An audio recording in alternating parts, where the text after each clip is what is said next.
Sebelum family gathering ini juga telah dibagikan link voting untuk memilih komsos terfavorit. Dan berdasarkan hasil voting, komsos terfavorit jatuh kepada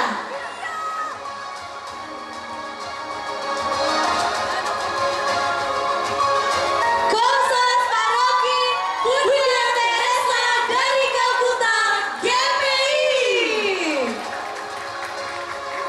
Silakan kami mengundang perwakilan dari Komsos Paroki Bunda Teresa dari Kalkuta GPI untuk maju ke depan mengambil penghargaan Komsos terfavorit.